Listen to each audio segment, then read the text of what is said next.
Hi everyone, स्वागत है आप सभी का आज के इस वीडियो में। एंड इस वीडियो में हम ऑनलाइन ट्रांजैक्शंस यानी कि डिजिटल पेमेंट्स की रिगार्डिंग आरबीआई के नए नियम यानी कि रिजर्व बैंक ऑफ इंडिया के नए नियम के बारे में हम बात करने वाले हैं। तो इस वीडियो को बिना स्किप किए पूरा ज़रूर देखिएगा ताकि हर एक चीज़ आपको अच्छे से समझ में आ सके फ्रेंड। जैसा कि आप सभी जानते हैं कि आज के समय में ज़्यादा से ज़्यादा लोग ऑनलाइन ट्रांजेक्शन्स कर रहे हैं, चाहे यूपीआई हो, एटीएम कार्ड के थ्रू, वॉलेट्स के थ्रू या फिर इंटरनेट बैंकिंग, मोबाइल बैंकिंग। ज़्यादातर लोग ऑनलाइन ट्रांजेक्शन्स को इस समय यूज़ करते हैं और ज़्यादातर तो हम लोग यूपीआई ट्रांजेक्शन्स करते हैं। तो ऐसे में क्या होता है कि स्कैम होने के जो चांसेस है वो यहाँ पर बढ़े रहते हैं। आपकी एक लापरवाही, आपका एक मिस्टेक आपके बैंक अकाउंट से पैसे को उड़ा सकता है, गायब कर सकता है। ये चीज़ें हम लोग अच्छे से समझते हैं। तो जिस तरीके से ऑनलाइन ट्रांजैक्शंस डेली यहाँ पे बढ़ रहा है, ज़्यादा से ज़्यादा लोग ऑनलाइन ट्रांजैक्शन कर रहे हैं, तो ये सारी चीज़ों को देखते हुए सरकार यानी कि रिजर्व बैंक ऑफ इंडिया ने यहाँ पे नई गाइडलाइन को जारी किया है। बैंकों को, सभी बैंकों को निर्देश दिया है कि ये नियम सभी बैंकों में ज़रूर होने चाहिए। यानी कि ये जो नियम लागू किया गया है फ्रेंड्स, यानी कि लागू किया जाने वाला है, वो हमारे पैसों को सुरक्षित रखने के लिए, हमारे बैंक अकाउंट को सुरक्षित रखने के लिए, सिक्योरिटी के लिए किया जा रहा है। और ये बहुत ही ज़्यादा ज़रूरी था और बहुत ही अच्छा होने वाला है। तो ये नए नियम कब से लागू होने वाले हैं फ्रेंड, उसके बारे में हम बात कर लेते हैं। यहाँ पे बताया गया है कि इस नियम के तहत सभी डिजिटल ट्रांजैक्शंस, चाहे वो कार्ड से हों, यूपीआई से हों या वॉलेट से किए गए हों, इंटरनेट बैंकिंग या मोबाइल बैंकिंग से किए गए हों, उन्हें कम से कम दो अलग अलग ऑथेंटिकेशन फैक्टर का इस्तेमाल करके वेरिफिकेशन की ज़रूरत ज़रूर पड़ेगी फ्रेंड्स। अगर आप ऑनलाइन शॉपिंग करते हैं, यूपीआई से बिल पे करते हैं या डिजिटल तरीके से पैसे ट्रांसफ़र करते हैं, तो पहले से ज़्यादा कड़ी सिक्योरिटी के लिए आपको तैयार होना होगा फ्रेंड्स। क्योंकि आरबीआई 1 अप्रैल 2026 से, जी हाँ फ्रेंड्स, अभी जो आने वाला है 1 अप्रैल 2026 से आपके आरबीआई 1 अप्रैल 2026 से आपके पैसे को धोखेबाजों से बचाने के लिए ज़रूरी 2FA यानी कि टू फैक्टर ऑथेंटिकेशन नियम लागू कर रहा है। तो आइए जानते हैं फ्रेंड्स कि 1 अप्रैल 2026 से क्या होने वाला है, इसमें क्या बताया गया है।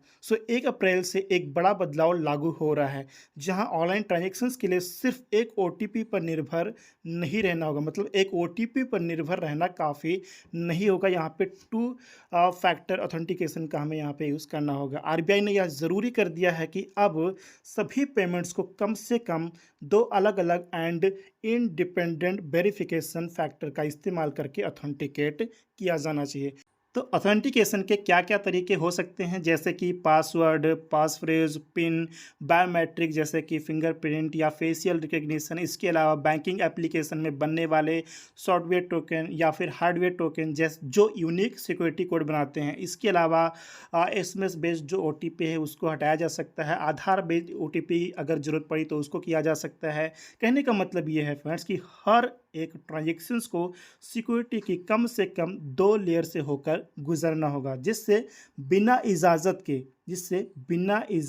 के एक्सेस मिलना और भी मुश्किल हो जाएगा। एंड क्रेडिट कार्ड्स पहले से ही 2FA ऑथेंटिकेशन को फॉलो कर रहा है फ्रेंड्स। यानी कि जो हमारे क्रेडिट कार्ड हैं उनमें 2FA authentication, two factor authentication का यूज़ पहले से ही किया जा रहा है।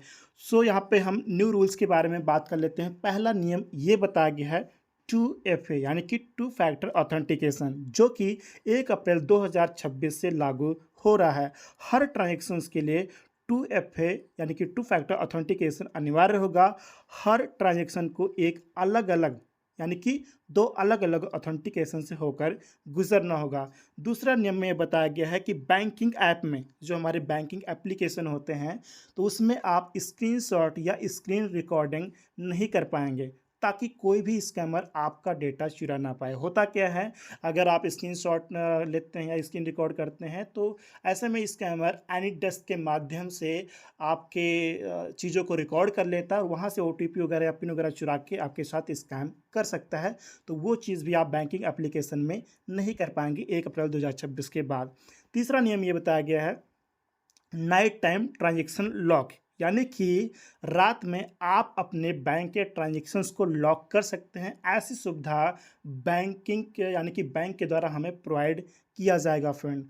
इसमें होगा क्या कि रात में 11 बजे से लेकर सुबह 6 बजे तक आपको ये ऑप्शन मिलेगा कि आप अपने ट्रांजैक्शन को लॉक कर पाएंगे। जिससे होगा क्या, अगर आप सो रहे होंगे तो ऐसे में कोई भी पर्सन, कोई भी स्कैमर आपके बैंक से एक भी रुपया उड़ा नहीं पाएगा, गायब नहीं कर पाएगा, क्योंकि आप अपने ट्रांजैक्शंस को लॉक करके सोएंगे। तो ये ऑप्शन आपके पास अवेलेबल रहेगा।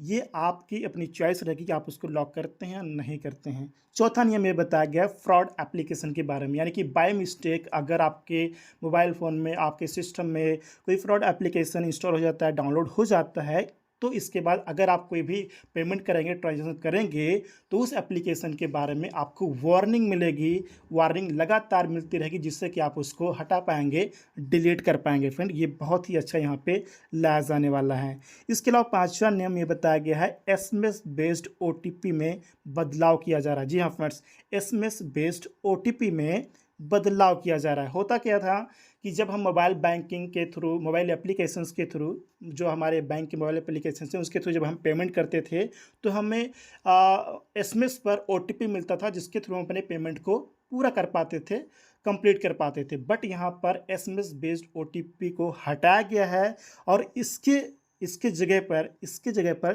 सॉफ्टवेयर टोकन या हार्डवेयर टोकन, यानी कि आपके मोबाइल बैंकिंग एप्लीकेशन में ही आपको वो जो ओटीपी या पासवर्ड या जो टोकन है वो आपको मिल जाएगा। उसके थ्रू ही आप अपने पेमेंट को पूरा कर पाएंगे। तो उस दौरान आपका जो एसएमएस बेस्ड ओटीपी था उसको यहाँ पे हटाया गया है।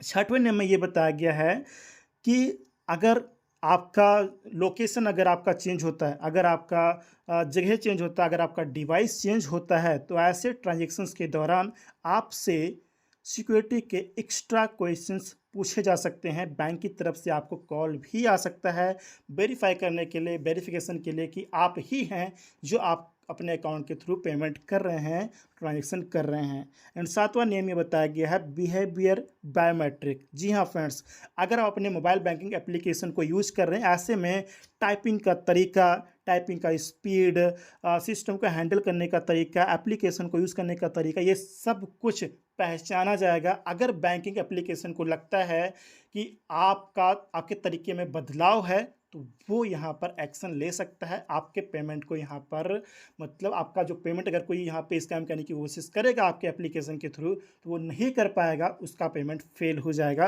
वो इस चीज़ की पहचान जरूर करेगा फ्रेंड।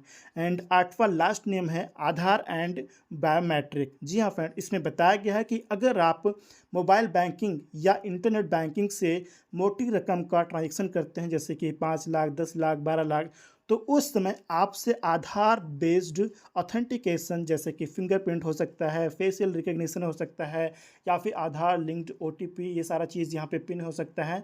तो ऐसी चीज़ों का यहाँ पे ज़रूरत पड़ सकती है, इस नियम में यहाँ पर बताया गया है फ्रेंड। इसके अलावा लास्ट में ये ज़रूर बोलूँगा, ये जो नियम है इसमें से कुछ नियम ऑलरेडी हमारे कुछ बैंकिंग एप्लीकेशन, यानी कि कुछ बैंक्स ऑलरेडी इसको फॉलो कर रहे हैं।